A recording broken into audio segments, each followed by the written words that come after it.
What is up, guys? It is the Sound Alchemist, and today I'm back to bring you those 40 facts on the Warhammer 40K universe. This time we are diving into the lore on my 11th Legion project, the Celestial Sons.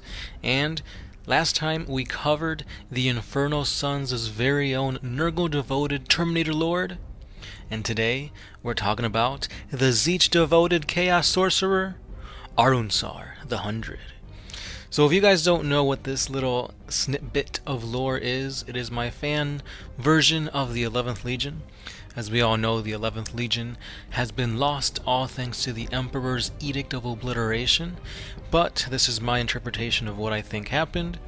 So let's continue with this lore on Arunsar the Hundred. Near the end of the Fractured Sun incident, Arunsar was protecting some injured Celestial Sun Space Marines from the forces of the Space Wolves. The ferocious warriors of Fenris were relentless in their attack. Bolt rounds and chainsword assaults pushed back the tactical squad that Arunsar was leading.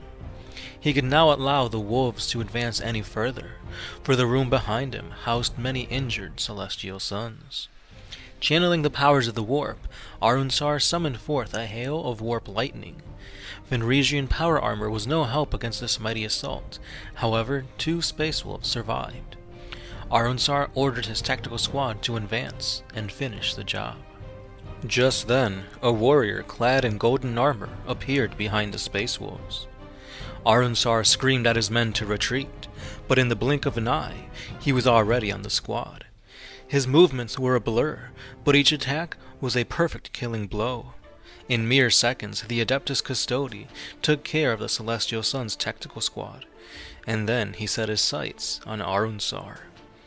All Arunsar could do was summon forth a psychic barrier to give the wounded Astartes some time to escape. Round after round pummeled the barrier until finally the Custode stopped. Traitor Astartes of the 11th Legion, Celestial Sons, the Emperor of Mankind has ordered for your destruction.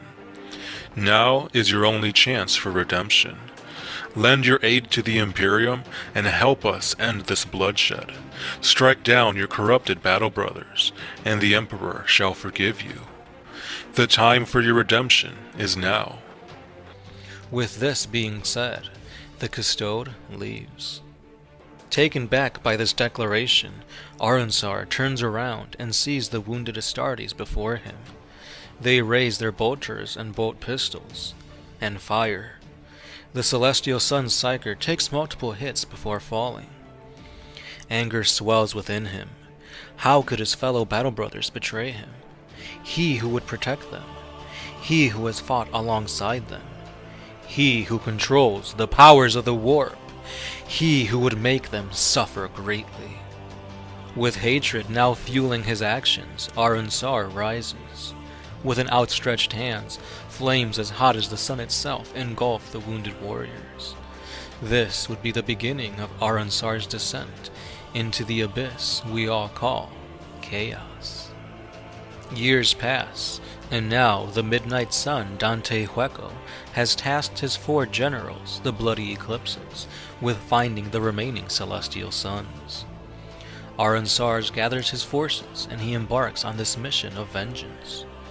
Throughout these years, Arunsar has fought fearsome Xenos races, bested Chaos warbands, and he has even attained many new psychic abilities.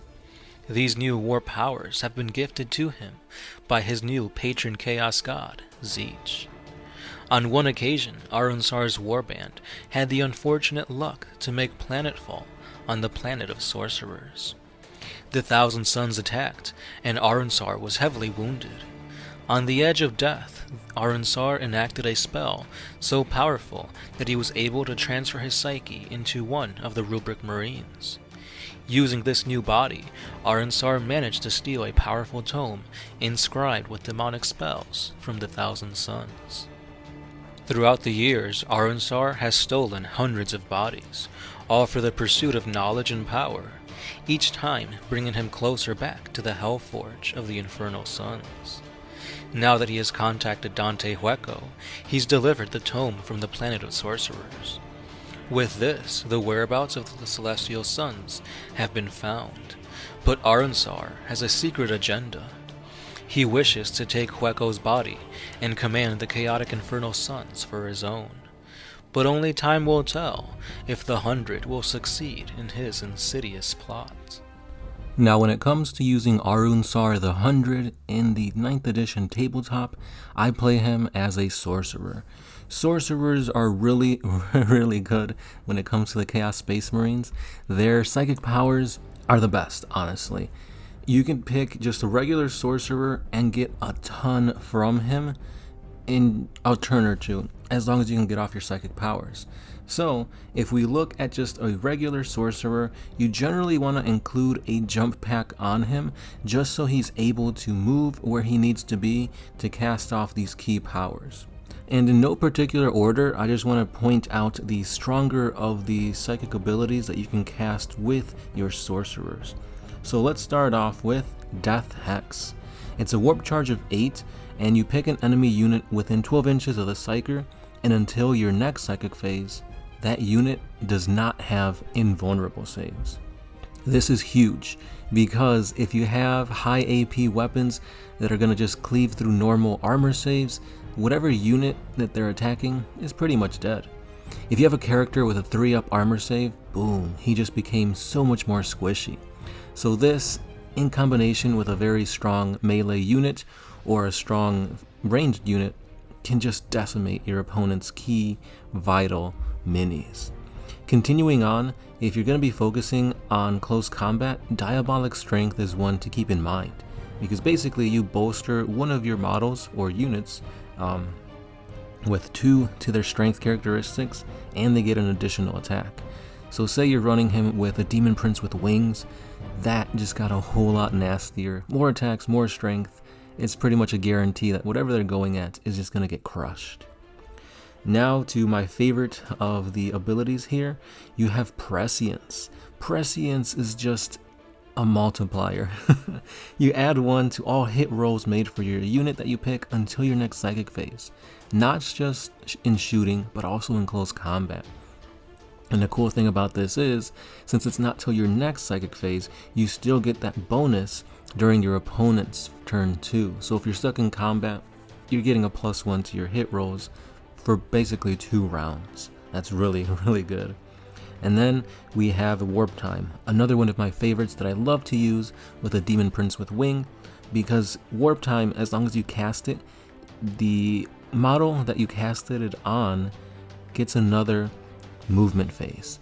So a Demon Prince with Rings moves 12 inches, and then he gets to move an additional 12 inches if the psychic power goes off again. By that point, you've already moved 2 feet on the board. Depending on where you placed him in the beginning of the game, you're prime for charging. Very easy to get off a first turn charge with this ability, and it's good. And lastly, the last psychic power that I do want to touch base on with just a regular psyker is the Weaver of Fates.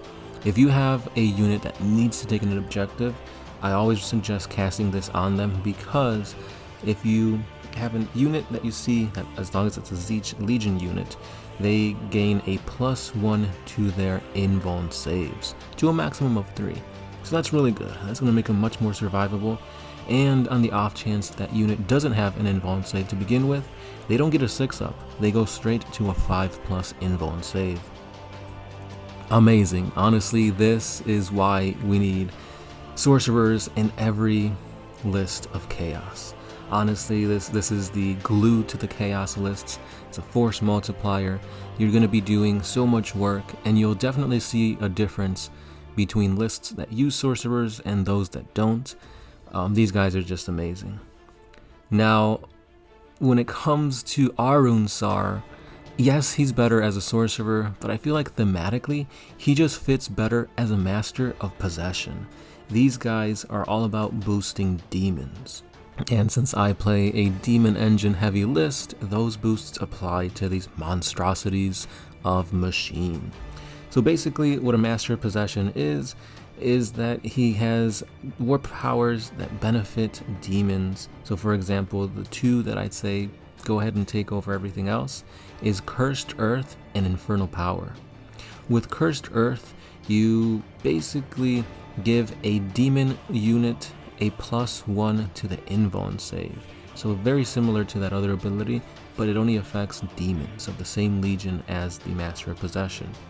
Now again, this is also capped off as a 3-inch, or as a 3+, but the difference from this to the other is that this affects every demon unit within 6 inches of this Psyker. So you're not just picking one unit to get that +1 benefit to the invuln save. If he's plopped right in the middle of a bunch of Mauler Fiends, Defilers, they all get that +1 to their invuln save. Which is really good, because I mean usually demon engines, their invuln save is a 5-up. So right now you're already creating that to a 4-up, and a 50-50 is way better than starting with a 5-up invuln save. And then the last one that I wanted to talk about is Infernal Power. Same thing as Cursed Earth, it has a 6-inch bubble. However, this allows any Legion demon to reroll hit and wound rolls of 1 for their attacks. So really, really good. It works just like the other one, where it lasts until your next psychic phase. So if you get stuck in, you'll reroll to hit and to wound of 1s for that turn and on your opponent's turn. On top of that, if you manage to cast Cursed Earth as well, then you're golden, honestly. This thing is really, really good if you're putting him up close with a bunch of demon engines. Why not throw in a Lord Discordant for more mayhem, and you have a pretty powerful bomb going towards your opponent's face. Not just that, but in my opinion, the Master of Possession looks so badass. So let me know what you guys think about the Master of Possession versus the regular Sorcerer, and also let me know your thoughts on Arunsar the Hundred. Do you think he will achieve his plans to betray the Infernal Sons and take that warband for his own? Let me know down below. And of course, please hit that like button, subscribe, comment down below. It really helps the algorithm to push this video out to more wargamers. And if you guys really do enjoy what we do here at One Mind Syndicate, we do have a Patreon page, so you guys can head on over there and pledge just a simple $1 a month, and it'll help us bring you guys 40K videos each and every day. And that's all I got. This has been the Sound Alchemist, part of One Mind Syndicate, and I'll catch you in the next one. Peace.